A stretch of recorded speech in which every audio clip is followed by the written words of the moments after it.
So first of all, the Bitcoin Foundation, for those of you that haven't been around for a long time, is the original foundation. It was the first organization to set up to support Bitcoin.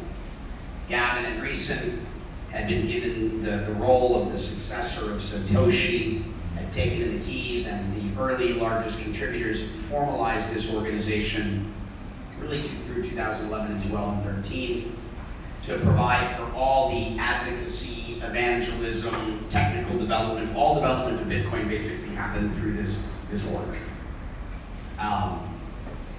In 2014, through 2012 and 13, there were a lot of complaints about the foundation as the industry was first expanding. The first startups were emerging, infrastructure, bridges, roads, and tunnels were being built on top of it.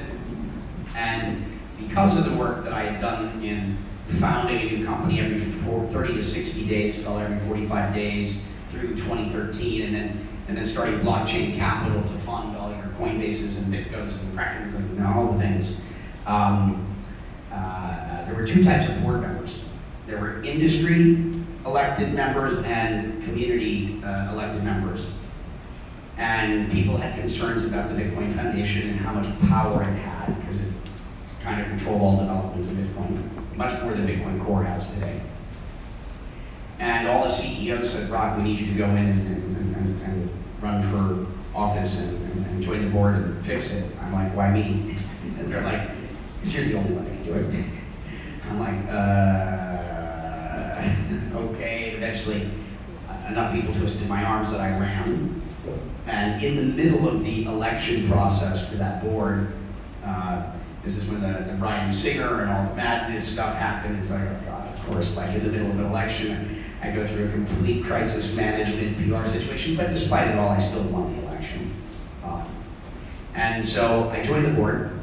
We had the first board meeting where I'm there in Amsterdam, which is the biggest Bitcoin conference in the world, and this is the Amsterdam conference in 2014. And prior to the meeting, and I'll leave the names out of this, I was pulled aside and said, Bob and Brock, this is really great that you're here because there's some things that need fixing. And I'm like, oh God, what? You're gonna have to do X, Y, and Z. And I'm like, this is my first day. And they're like, well, you can do it. All right, so we went through a whole bunch of things, but what happened is this industry is built around the principles of decentralization. And very quickly, I put Patrick Merck in as executive director. Patrick Merck then went on to MIT and the Terpin Center at Harvard. And first thing we did is we distributed the Satoshi keys out of the Bitcoin Foundation to the MIT Media Lab because we needed to kind of break things up. I've also been a supporter of Coin Center and a lot of support for Perry Ann Boring and the Digital Chamber of Commerce from a lobbyist legislative perspective. And in the end, we're about decentralization. And so what did I do in my capacity as then made chairman of the foundation is distributed all the authority and the principal responsibilities of the Bitcoin Foundation so that it was held by many entities, which I think is philosophically in alignment with the principles of what we're attempting to do here. And so I think my mission has been successfully accomplished. The foundation does not a whole lot, which I felt was my job. And I think mission accomplished. You worked your way out of the job, but you still have the title. Well, but thank you for asking, because why would I do that? Because it's actually kind of one of my prouder accomplishments. I got sent in to solve a complete train wreck and did it, and our industry is better for it. And also, around the same time is when I think you either brought that's flipping. Sorry about the second question. Bitcoin has found its purpose, its role. It's the only cryptocurrency that is truly, in my view, defined its role in the industry, which is as a digital store of value. It may be a currency one day, I'm not saying it can't be, but its current function, the function that it actually does successfully, not as a promise of potentiality or theoretically, it currently functions as digital gold, as a store of value. And it is doing that better than precious metals have historically. Gold, silver, copper, primary form of money for thousands of years. Why? Again, most of you know this, but just for the purposes of repeating where money came from and why we use precious metals, we tested everything under the sun. It had to be sufficiently scarce, so that a small amount of it could represent material value, so you didn't need a truckload of something to buy a loaf of bread. Had to be non-spoilable. You bury it, put it under your mattress, bury it in the backyard, you come back a few years later, it should still be there and be the same as it was. Needed to be malleable, you gotta be able to melt it, take it apart, make it into different denominations. It needed to be fungible. A smaller diamond can be worth more than a larger diamond. Those are the reasons why precious metals were the primary forms of money until about 50 years ago. Bitcoin does all of those things better. The difference being intangibility versus tangibility. I would argue that gold, you can't send anywhere in the world instantaneously. You can't malleability, take it apart into any piece, instantly send it, and use it. And gold can also be counterfeited. Bitcoin can be sent anywhere in the world, broken into pieces, and you can't counterfeit it. So the intangibility of Bitcoin, I think, is a superior trait. Now, for people that are not technically savvy, that doesn't make sense. Oh, but I can't feel or touch it. This is my view. And so that Bitcoin has done. Ethereum and everything else is still in the prototype and theoretical phase, except for maybe Tether and stablecoins. They found their role, as a system of settlement that operates 24/7. There's still some risk factors there, or counterparty risk issues. The rest of them, Ethereum is clearly the furthest along, but there's still some scalability issues and fee issues. And they have to migrate to Ethereum 2.0. That is not an automatic, like we can just foregone conclusion, it's going to be, no problem. When that happens, there will probably be another Ethereum fork. We'll have Ethereum Classic 2, and Ethereum 2. You know what I mean? And so there are some meaningful risks there. I think Ethereum is obviously the furthest along and has incredible potential. This is not in any way a criticism. But everything else is still, a race. No one has clearly carved out let's call it semi-permanent, because back to MySpace, Facebook, Friendster, Instagram, whatever, TikTok, that's not to say that Bitcoin couldn't, Bitcoin as an idea is here to stay, a digital store of value. I don't think that's going away. But it is not an absolute that Bitcoin wins that race either. Back to a flippity, it is a possibility, though the only thing I would tell anyone to buy that is not going to take the time to stay in the market and paying attention on a semi-regular basis, and they said, I just want to buy something and forget about it, the only thing I would recommend is Bitcoin today, because everything else is still in flux. Now Ethereum, this is a fireside chat, so I'm going to push back on a couple of things. I would say that what really differentiates Bitcoin as being unique is the fact that it is completely decentralized, whereas we've proven that Ethereum is not, because they did roll back the blockchain because a small group of people did that. With Bitcoin, the amount of time, it's both a blessing and a curse that it took to just get through the scaling so that the fees were able to come down to years. We were in a lot of those meetings when it was just like, and that's really how you ended up having the fork that a lot of people thought was going to kill Bitcoin, and it actually ended up strengthening it when you had the first fork to Bitcoin Cash. The second fork to Satoshi Vision and Bitcoin Cash, I think there's still reverberations that are uncomfortable for Bitcoin. But with Ethereum Classic having gone through one fork and having the use cases that Bitcoin doesn't, with DeFi, NFTs being market leader there, let's presume that the proof of stake goes through. Wouldn't you say that at 300 billion and probably growing, it still can be a global store of value in the same way that Bitcoin can because of the scale?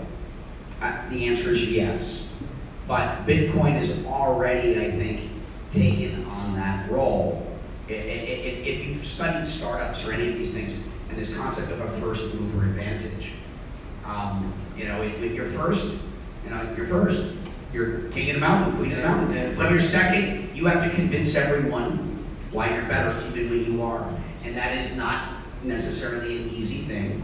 Obviously, Ethereum is first in line right now in the current market to potentially being that successor if it were so. It certainly has a more robust feature set. We're seeing it in terms of the applications, NFTs and otherwise, but with the fee structures that exist for NFTs, it's not sustainable right now. It's long term. It will likely, if that's not solved, it will migrate to a more efficient structure or an Ethereum 2.0. The fee structure is not viable. But does that mean Ethereum could become the new Bitcoin or the new store of value? The answer is yes. But is that Ethereum 2.0? Is it Ethereum the one that is going to be the remainder when this next fork happens, or does it go back to Classic? Again, these are not necessarily clear answers. I think Bitcoin has survived its forks. Rightly or wrongly, whatever your perspective, it is what it is. And Bitcoin is currently that store of value. It has the JP Morgans. It's currently the dominant player for a digital store of value. As I said, it could change. Ethereum is clearly best positioned to be that winner. But I don't bet on Ethereum for that reason.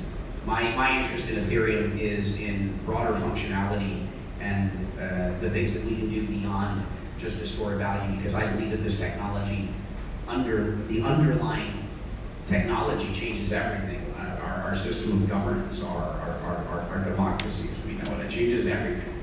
And so I'm not limited to viewing this as a technology that allows us to exchange value. And so I'm really genuinely interested in the more advanced use cases. But those are still in sort of prototype phase. There's no dominant layer 1 blockchain or even layer 2 technology for NFTs today. There's still a jump ball here. There's still a competition to be had. There is a definitive winner, at least temporarily, which Bitcoin has won for its function temporarily, I think is still in question for everything else. But that's where you have to look at, how do I measure the success of a blockchain? It is not the technology, because the technology is open source, which means anyone can copy or paste it. So I don't look at the technology. The technology just gives you a first mover advantage. What I look at is the team, the development team, in terms of their ability to continually innovate. What have you done for me lately? What you did in the past is not so relevant. It's your ability to continually innovate. And then the community that you've cultivated. Look at Dogecoin, it's back to community. So it's developer community, call it broader community, and then leadership to some extent. This whole, there are no rulers or bosses. Yes, I still believe in leaders. You still need leadership. Leaders are different because they don't actually have authority other than the authority we give them. And the minute they stop operating with integrity, their positions or status are gone. But we still want leadership. We still want people that are running ahead, blazing a trail, looking back and leaving us, breadcrumbs and saying, hey, here's what we've learned and this is how this works. And then with choice, with consent, we choose. And so, and the leadership, it is leadership that cultivates and nurtures a community. It'd be interesting, I was just thinking when you were discussing that, about, I'd say we have leadership in the communities, and we also have fickle followers, right? So if you look at big tech, as much as people hate them, or like to say they hate them, they're still using Facebook, they're still using Amazon, they're still using Google. These are leadership positions, right? And these are leadership positions that are going to be very hard to disrupt because they've really built amazing machines that have done enough to keep you locked in. Whereas it just seems in this community, I'm thinking about Ethereum in particular, we forget, right now, obviously, I'm going to ask you a question on this in a second about the whole ESG crisis and Elon tweets hurting Bitcoin, et cetera, et cetera. Is that going to mean that Ripple's going to become the biggest one, or Ethereum after the fork? But people forget that it was only a little over a year ago that Ethereum crashed down to $80 because someone from Ripple, it was David Schwartz, said to Vitalik, and he kind of bobbled the answer in an online chat, isn't it true because you're open source software that I could create something called Buzzword Coin and do the exact same thing with your open source software and charge less fees, and I would be able to do everything you do? And he's like, well, technically you're correct. And even though he then went into a long technical answer about staking and sharding, what was coming next, people saw technically you're correct, even though there's no Buzzword Coin. That's also what I just said. It's open source. Right, it's open source, but people pressed the sell button and it went crashing down to $80. Because now, the buzzword coin today would, I'd say, be Binance Smart Chain that went from $5 back in 2018 to like over $600 by just copying and pasting. And the miracle this year of Polygon, which has gone from a penny to like over $2. Do you think that these copy and paste versions, or rather scaling solutions, obviously Casper is part of this as well, have a chance of like sort of disrupting Ethereum at their own game? Yeah, I mean, these are effectively forks. You know, when you fork Bitcoin, you don't have to call it Bitcoin, you could call it Litecoin. These things have happened. You know, which, by the way, forking, we've seen this with religions, right? I mean, we've seen this with governments. This concept of forking is not a bad thing. The idea that we, the people, have the power to leave an existing paradigm and pursue another one because we believe that it's more enticing or inclusive or whatever it is that meets our needs, wants, and desires. And so I think it's a wonderful thing. And by the way, we're all the byproduct of forks. I mean, obviously, with our it's the spooning of our two parents. So forking is not necessarily a bad thing. And so, and I think that's the beauty of it, an open system. And if you successfully, have, said, here's the reason I believe our community should, potentially go in another direction. We're not happy with the development or the leadership or the whatever. We have the freedom to go pursue another path, and we can change its name or whatever else we deem as appropriate. And so it's we're going to continue to see that. Binance was able to do that well because they have distribution. It's and obviously continually building good leadership, access, exchange. And, it's getting harder and harder. But then you also back to the fickle community. I mean, it's show people a way to make a dime. There's a lot of this is in this constant sort of pursuit of greed-driven pursuit of more money or whatever. But I'll tackle this also in terms of responding to FUD that you don't see in the stock market to quite the same extent. The fact that we could have gone on the Fear and Greed Index from 95 of 100 in terms of greed only 45 days ago to, I think at its bottom it was 9. Everybody run for the hills, we're going to 0, as opposed to buy at the peak because we're going to the moon. Is this sort of just a perpetual thing that's always going to happen in these cycles, or will we eventually get a more rational, larger group of steadier hands? Well, I think we're having to educate, and I hope I don't insult anyone with this statement, effectively a bunch of children. Our system of education is really a system of indoctrination, and we've not been brought up or taught the things that we need to know. And so the Reddit rebellion and what's going on with GameStop and AMC and what's happening in this space and how people have used their stimulus checks to learn and invest and secure their own financial future and not to rely on others. We have a bunch of people that are learning how markets work for the first time in their life to become participants in securing their own financial futures. And there's going to be a learning curve. And we're learning that. But we're empowering hundreds of millions of people around the world for the first times in many of their lives. And those hundreds of millions will probably soon be billions. We are empowering the masses of the world to think for themselves, to learn and choose for themselves. And this is the price of learning. And through these processes, it's why I've never once encouraged anyone to invest in cryptocurrency, or anything really for that matter, other than a private pitch meeting. I only encourage people to invest in themselves, in their own education, in their own knowings that you can make informed decisions for yourself. That's all I want to see, is I want to see all of you empowered to think and act. Instead of living in the world that we've lived in for so long, where we've just been told.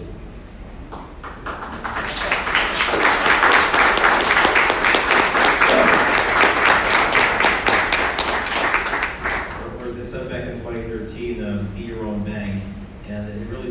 like, financially speaking, it's like the caveman first discovering fire. Exactly, and back to being your own bank.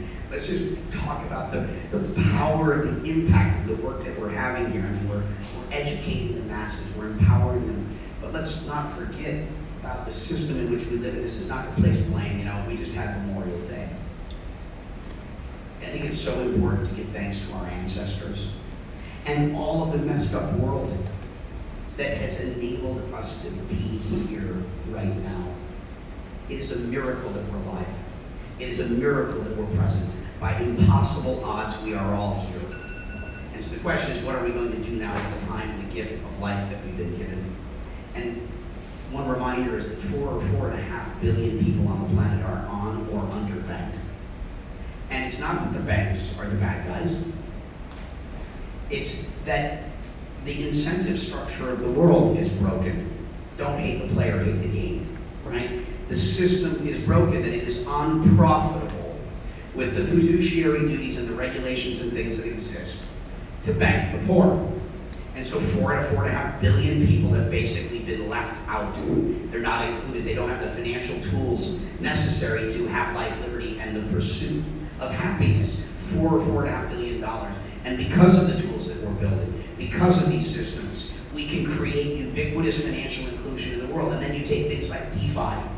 You want to talk about massive acceleration. Right now, you put your money in a savings account at a bank.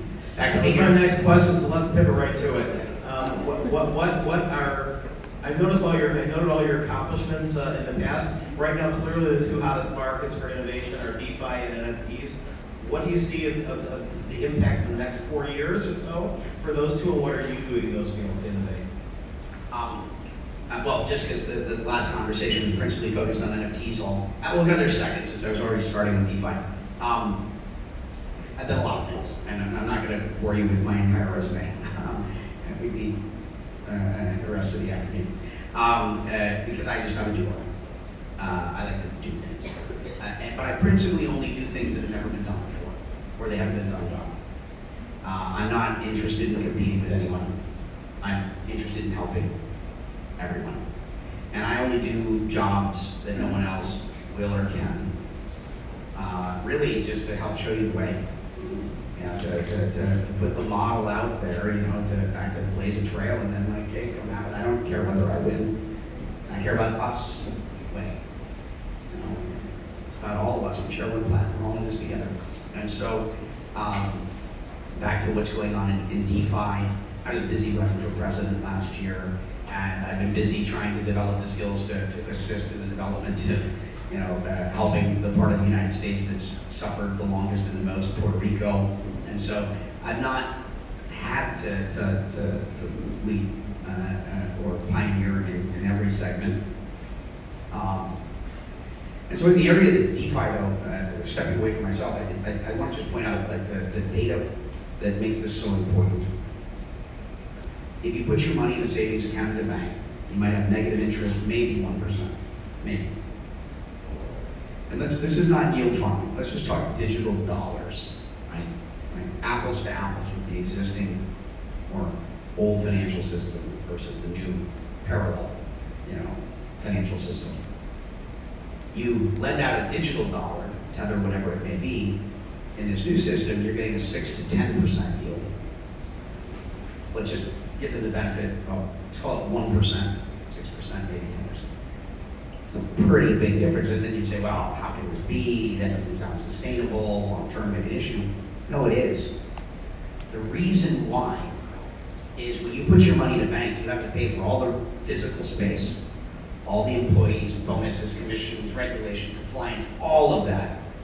Whereas in DeFi, lenders are giving directly to borrowers, and you've cut out all of the cost structure that exists in the middle.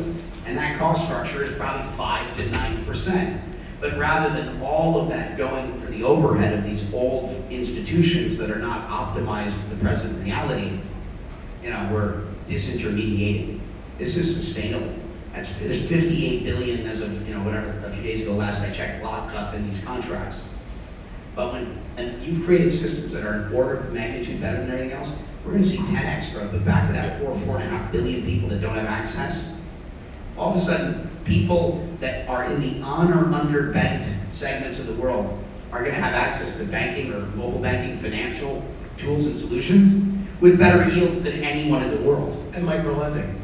And then what comes from that is micro-lending, because banks can't make microloans. It's not cost effective. Back to it isn't profitable. We have the ability to raise 1 billion people out of poverty, like in the near term, because of this. This is like, why does this all matter? It's a big deal. We are literally participating in the greatest wealth transfer in the world, and the democratization of access to the things that are necessary to be successful in the world. And so excited about what's happening there. NFTs, I've been doing digital goods and things for over 20 years. Actually, I forgot to say, of all the things that Brock started, the fathers of stable coins and everything else, when we first met, I mean, in the very early days, you were even before Bitcoin called the father of virtual currency because of what you did in the gaming space literally 15 years ago.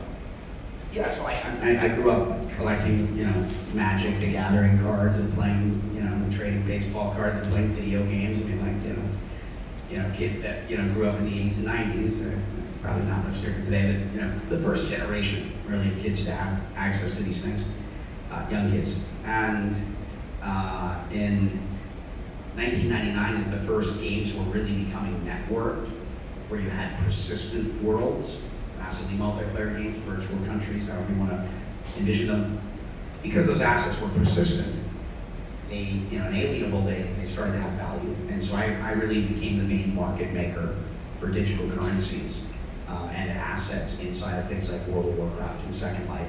I built up a supply chain in my early 20s of about 400,000 people, principally in China, that played video games professionally to mine digital currencies. I sold $10+ billion worth of this stuff. I was PayPal's largest merchant for years. I launched Alipay, Google's largest advertiser for a little while. In 2005, funny enough, Steve Bannon worked full-time for me at the time.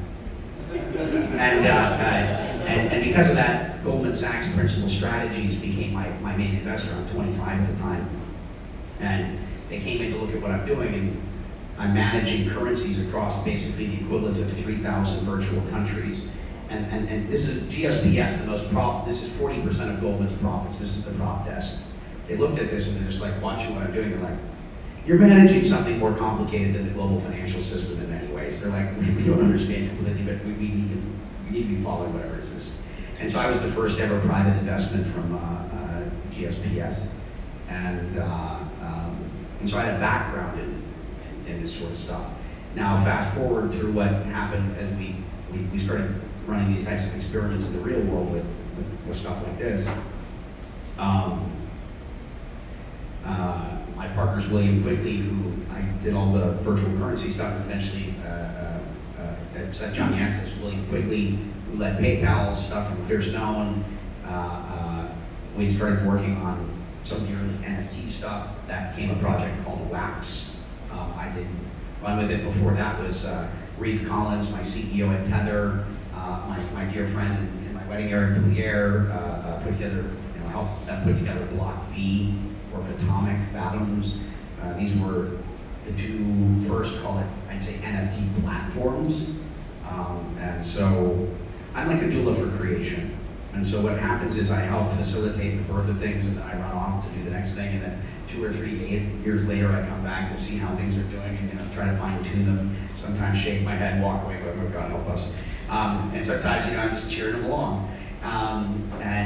So I've been active, really excited to see that space really taking off now. I'm doing a bunch of stuff. I helped my friend David Mizell the other day, who was the CEO of Marvel, that turned Marvel into a studio. They were selling their new stuff with Scooter, and I'm helping people figure out. I've helped a few friends solve their NFT problems, like Mick Jagger the other day and David Grohl. Mick, they were having a problem with their NFT, and so they're like, they got 6 hours left of the sale, probably help us. I'm like, why don't you guys call me first? And then Usher, who was my usher in my last wedding. So I'm active, mostly just helping celebrities and creatives understand what's going on here. It's not that new. Again, there's generally nothing new under the sun. digital art is art. Now we have a better tool with, call it, clear chain of custody or title, authenticity, but digital art is not new. The art markets are still the art markets, and we're going to go through this wave or correction probably of artists that aren't really artists, that are not committed to the medium, and a bunch of stuff that's not going to stand the test of time. But at the end of the day, art is art is art. It's been around a long time, and the art that is ultimately going to have long-term staying power are from those that are truly committed to their medium or their craft. And most successful artists, it's not just what they create, it's who they are. The value of the art is also often connected to the artist. It's how they show up in the world, and going to dinners, and and the things, and the relationships that are ultimately cultivated and created through the art form. And then obviously the patrons that support them, and the signaling associated with the patrons of it. And then there's the darker side, of auctions in general, right? Have you got 5 friends where it's not really any different? You got to pre-sell, just like an IPO. Underwriters go into the market and they basically create a lot of demand in advance of the sale. You just kind of go out there and expect it to sell. I mean, that historically hasn't worked very well. You have to prime the pumps, in advance, and make sure that people know the auction is happening and that they're excited and ready to line up and bid. And it takes 2 to make a market. If you only get 1 interested party, the sale doesn't really work. You need 2 people ready to bid it out. So 2 last questions. I'm going to end with Puerto Rico, Miami, but before I ask that, I'm going to ask about gaming, since obviously you spent the first half of your career, in gaming, and the most recent half of the career in blockchain, and in cryptocurrency, and all the innovation you've done there. We're now up to $140 billion market in gaming. It grew wildly during the pandemic. We're still at the infancy of NFTs and gaming. What are your thoughts on how those 2 are going to expand? Or will they, be as big or even bigger than art and NFTs? Well, it'll be bigger. Art is its own category, and I don't want to they're 2 separate things. In terms of art and us being patrons of the arts and supporting those things that resonate or call to us. The gaming side is a different one. Gaming is going to be another wave. So let's just take a step back and look at the game industry and its evolution. Oh, and I didn't answer the Elon energy comments. I just want to quickly comment on one thing. I think Elon's wrong here, and mean in no disrespect. I meant Elon has done more as an entrepreneur, innovator, builder than anyone on the planet in terms of impossible things and across multiple segments. Mars, boring, tunneling, and solar city, electric cars. Hats off to Elon. In this instance, I'm a little confused because he's just, I think, fundamentally wrong. I'm not saying this is accurate data, but the current research reports show that 73% of Bitcoin mining was coming from renewable energies. I think it's lower than that, but it's substantial. And I'm going to make one other statement to say that I think Satoshi's second gift is the energy revolution that is going to be created by this. Remember, it wasn't that long ago that we lit our lamps and created energy or light in our homes from whale fat, from whale blubber. And then we went from a time where, because of technological advancement as a society, as species, we had to migrate to something that was more abundant. And we ended up with fossil fuels. And it's because of these technological moments in time where our consumption rises substantially that we need to find that next, more abundant solution. And it's my belief that it's Bitcoin and crypto mining that is ultimately going to be the primary driver and financier of our shift to renewable energy. It's about to accelerate everything. So I fundamentally disagree. And I think his concerns related to, is this good for the environment? I'd ask him, is Tesla and your electric vehicles good for the environment? Are you arguing that we should go back to the horse and buggy? But that's the fundamental equivalent argument. No, we're not going back to a horse and buggy. No, we're not going back to whale blubber. Innovation is the answer. And our consumption is going to drive a more abundant solution. And as a result of the current administration's incentives and what China's done, America is literally going to have its entire power grid likely rebuilt by us and the current incentives. And the fact that China has pushed that in our direction. This is a win-win for us. And so I just wanted to make sure I close that point. I log all the questions. Plus also, I mean, my hat's off to Elon. I mean no disrespect. No, I just think I understand more in this department. And the point is, you ever see ATM machines? They actually use quite a lot of electricity. The banking infrastructure is about 20 times the electricity, and gold mining is much more dirty energy. And nobody's like saying, "Oh my God, you've got a gold band on. Get it off. You're anti-environmental." I think he made a mistake, and he's likely learned something from this. And he's also learning the responsibility of having people that will follow you blindly. Like it's a major responsibility, you know. And if you're just learning about a new industry and you don't understand, this token versus that token and how this works, we do our time. You're Malcolm Gladwell, 10,000 hours. You accomplish so much in so many departments, but you're not the real expert or thought leader in this department. Go take the time to learn before you start broadcasting, because it really, you can hurt a lot of people unintentionally. There's no blame or shame here, but it's like there's a responsibility that comes with that level of leadership. And thoughtfully, mindfully, consciously, when I speak to the subject matter where I've done the time, I think to at least have an opinion that's shareable, and we need to be mindful of that. Our words have power. So final question, and this is going to be reflective a bit. I'm going to go back into time, into early 2013, when you had just moved to Los Angeles from Miami, and we had offices half a block apart in Santa Monica, and you came running down to my office and said, I think even for a period, I think we had FGL. I think I even shared off. That's right. I was a tenant in your office too. I remember I had 10 companies. I just didn't sit at that desk. Right. Once in a while, right? But the point is, we've been on the same block for years in Santa Monica, and one day in 2013, you just ran down and started dropping all the gaming stuff and going head into Bitcoin, and that's when I went head into Bitcoin too. I mean, you really dragged me in. I wouldn't say kicking and screaming. It was like, how the hell did I not find this out like 2 years earlier? I heard about it a little bit, and you're really responsible for opening my eyes and just getting me. I mean, literally a week later, I launched Bit Angels. I remember coming back and you're like, can I join? and then it was just a whir of activity after that. I mean, Mastercoin, and then Ethereum token sales, and all this stuff happened. And we're all in Santa Monica and San Francisco are big hubs, and we're all spending a lot of time in New York. And all of a sudden, it seems like the entire world is moving to Puerto Rico and to Miami. And I think that obviously a lot of reasons with money printing, with taxation, with all sorts of things. I mean, it seems like in the early days it was like New York and Boston or New York and DC were like the power cities. Then LA and San Francisco for an awful lot of time were like the power coupled cities. Miami and San Juan, I think, for crypto.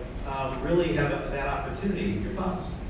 Well, I like salsa, and more Latin flair in our lives is probably a good thing. Well, I'd like to just give credit, first of all, to Mayor Suarez, right? And these are not political statements, and Governor DeSantis. As human beings, we don't like to be caged. You lock us up for a year, and you tell us that we can't socially be close to each other. That is just not in alignment with what we are.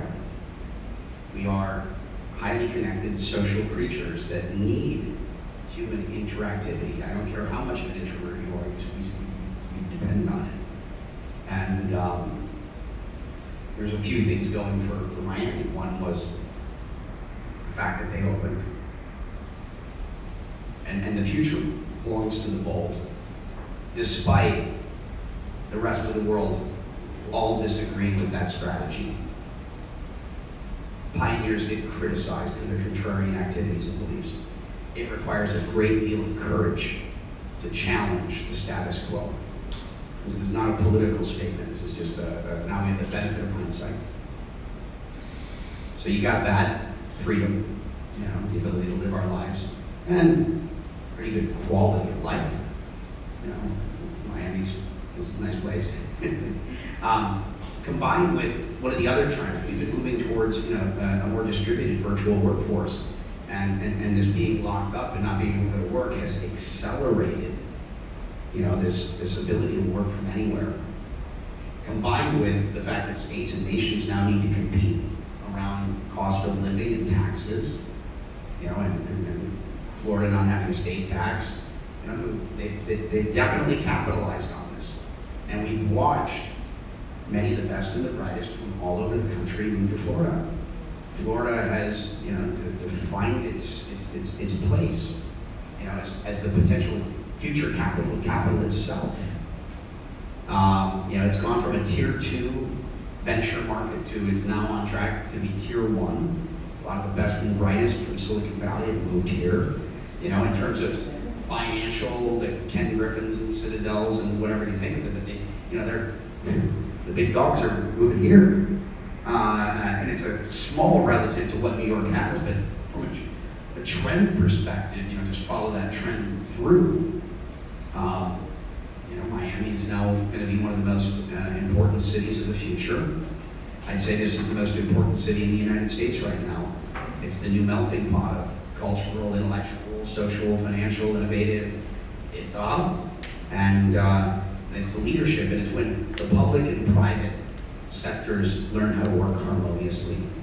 And it's when you have leaders, and I spent a lot of time talking to elected officials and civil servants, but elected officials in general rarely have any idea, any clue what's going on.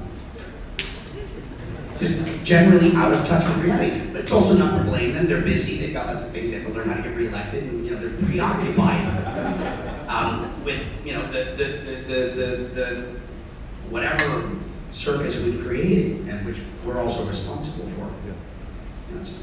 We have a say in this. I was going to say I've always loved Miami, but I particularly love what Miami's been about the last couple of years, and it's just. And Puerto Rico, come visit us. Come visit us. I'm sure there's a Coin Agenda coming. There is December 6th, right?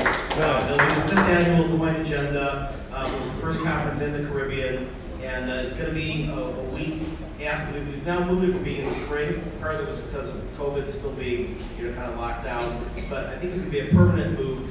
Again, to put the two cities together, a week after our Basel, which is going to be a big NFT fest, we're going to have the Coin Agenda in San Juan. So come to Miami if you're already here. Go and all the NFT activities and all the blockchain activities are going to be here at our Basel. And then December 6th to 8th, come on down to Puerto Rico, and we've got. If you're in town, I would love, of course, to have you involved as you usually are. And I'll be there, and I'll probably be adding a bunch of. Dan Moorhead from Pantera Capital, when we just moved down to Puerto Rico, said, I will keynote. And we got other people now. It's a lot easier getting people down to Puerto Rico now that half of them already live there. I mean, the amount of new people moving down from the blockchain from Act 20 in 22, which was done in 2012, through the end of 2019, which is both Barack and I were in those years. It was 2016, it was 2017. There were more people who moved down to Puerto Rico from the crypto industry, the blockchain industry in 2020 than all the years prior. And so far this year, Giovanni tells me, one of the top tax lawyers, that just through April we had more than 2020. So it's definitely accelerating. Please come down and visit. It's an amazing place. We can spend the entire time talking about it. In fact, I'm actually heading to a panel that's kind of at the end of the day. You're going to the Keiko thing? Well, this is it's the launch of the Puerto Rican Blockchain Trade Association. Yeah, Keiko. Yeah. A lot of us involved, but she spearheaded. Yes, she did. And Giovanni's a co-founder of that. So, at any rate, thank you, everyone. Thank you.